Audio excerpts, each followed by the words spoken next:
অর্থনৈতিক কর্মকাণ্ড এবং আইন শৃঙ্খলা পরিস্থিতি নিয়ে প্রতি রাতেই কিন্তু অন্তত ঢাকা শহরের ভিতরে তো বটে এবং ঢাকার বাইরে অনেক জায়গায় কিন্তু নির্ঘুম রাত কাটাচ্ছেন।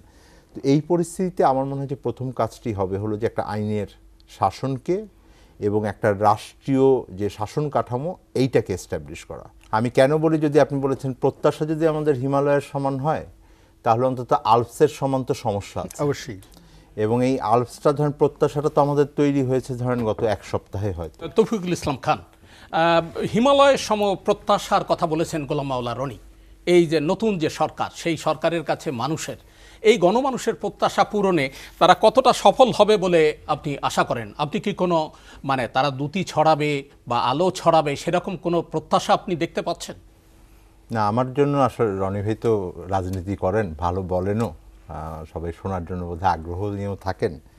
তো এই মুহূর্তে আসলে পারবেন কি পারবেন না এই জাজমেন্ট করাটা তো কঠিন। আমি অর্থনীতির লোক, আমি যেটা না, আমার প্রশ্নটা কিন্তু পারবেন কি পারবেন না সেটি না, কতটা দ্যুতি ছড়াবে বলে আপনি প্রত্যাশা করেন, সেটাই বলছি, কতটা আলোর বিচ্ছুরণ ঘটাবেন। হ্যাঁ, এটা আমি বলতে পারছি।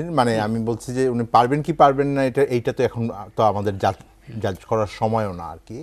আমরা যেটা রনি ভাই বলছেন যে আমরা আশা করতে হবে আমাদের যে সেটা করতে হবে। আমি কেন বলি, যদি আপনি বলেছেন প্রত্যাশা যদি আমাদের হিমালয়ের সমান হয় তাহলে অন্তত আল্পসের সমান তো সমস্যা আছে অবশ্যই। এবং এই আল্পসটা ধরেন প্রত্যাশাটা তো আমাদের তৈরি হয়েছে ধরেন গত এক সপ্তাহে হয়তো বা তার থেকে কম সময়ে, কিন্তু সমস্যা তো আমাদের দীর্ঘদিন ধরে আছে। তো সেই সমস্যাগুলো কিন্তু এই আন্দোলনের আগেই যদি বলি বা এক মাস আগের কথাও বলি, তো এক মাস আগেও তখন আমরা বলেছি যে এটা একটা বিরাট চ্যালেঞ্জের মুখে বাংলাদেশের অর্থনীতি আছে এবং আমি প্রায় 2 দশক ধরে পেশাদারি দায়িত্ব পালন করছি অর্থনীতি বিশ্লেষণের।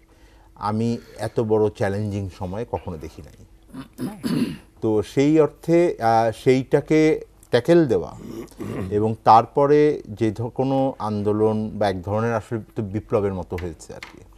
তো সেইটার ফলে কিন্তু একটা অর্থনীতির স্বাভাবিকতা, যেটা সেই স্বাভাবিকতা চরমভাবে ব্যাহত হয়েছে। এখন এটা এই আন্দোলনকে মাধ্যমে যেই অর্জনটা, সেই অর্জনের কষ্ট হিসেবে আপনাকে দেখতে হবে, যেটার জন্য আমাদেরকে করতে হয়েছে। এখন সেইটাকে যদি আমি চিন্তা করি তাহলে সেই সমস্যাকে আমার মোকাবেলা করার জন্য আমার প্রত্যাশা থাকবে। আমি 4টি জিনিসের কথা মনে করি যে ওনাদের মাথায় রাখতে হবে। একটা হলো যে খুব দেখেন একটা ক্ষমতা শূন্যতা তো ছিল, ক্ষমতার ভিতরে একটা শূন্যতা ছিল। এটা অ্যাবসেন্টি যেমন ছিল, এখানে আপনার বলেছেন যে পুলিশ নাই, অনেকে কাজে যোগদান করে নাই, সেটা যেমন ছিল। এক ধরনের দ্বিধাদ্বন্দ্ব এটা তো ছিল, যেটা সার্বিকভাবে এইটার পরে এক ধরনের তো অ্যানার্কি তৈরি হয়েছে, আইন শৃঙ্খলা পরিস্থিতির একটা অবনতি ঘটেছে। তো সার্বিকভাবে সেইটা কিন্তু স্বাভাবিক অর্থনৈতিক কর্মকাণ্ড হচ্ছে না, এটা আমরা সবাই জানি। রনি ভাই আজকে ব্যাংকের টাকার কথা বলেন, অনেকে এটিএমে গিয়ে টাকা পান নাই এরকম আমরা শুনেছি। আমি পরে বোধহয় 2-1টা মিডিয়াতেও দেখেছি, আজকে খুব বেশি দেখার সুযোগ হয়নি অন্য নিউজের চাপে, কিন্তু আমি 2-1টা নিউজে দেখলাম যে এটিএমেও টাকা পাওয়া যাচ্ছে না। তো আমরা স্বাভাবিক অবস্থায় নাই। এবং কতগুলো প্রতিষ্ঠানে দেখেন আপনি, বাংলাদেশ ব্যাংকে পরিবর্তন এসেছে নেতৃত্বে, তারপরে আপনার এখন সম্ভবত অন্যান্য প্রতিষ্ঠানের ভিতরে প্রাইভেট প্রতিষ্ঠানের ভিতরে আছে। এবং অনেক ক্ষেত্রে যেহেতু একটা আমরা বলছেন যে এই ক্ষমতার ভেতরে তো একটা ক্রনি ক্যাপিটালিজম আছে, তো এখানে শুধু সরকারি পর্যায়ের মন্ত্রী নেতা, কোনো ক্ষেত্রে কোনো আমলা শুধু না, অনেক ব্যবসায়ীও এখন অনুপস্থিত আছেন এবং তাদের ব্যবসা প্রতিষ্ঠানে আঘাত হয়েছে এবং এগুলো বড় ব্যবসা প্রতিষ্ঠান, এটা অর্থনীতির অংশ, এটাকে আপনি তাদের ইতিবাচক না হোক। তো অর্থনৈতিক কর্মকাণ্ড এবং আইন শৃঙ্খলা পরিস্থিতি নিয়ে প্রতি রাতেই কিন্তু অন্তত ঢাকা শহরের ভিতরে তো বটে এবং ঢাকার বাইরে অনেক জায়গায় কিন্তু নির্ঘুম রাত কাটাচ্ছেন। তো এই পরিস্থিতিতে আমার মনে হয় যে প্রথম কাজটি হবে হলো যে একটা আইনের শাসনকে এবং একটা রাষ্ট্রীয় যে শাসন কাঠামো এইটাকে এস্টাবলিশ করা এবং একটা স্থিতিশীলতাও তো লাগবে।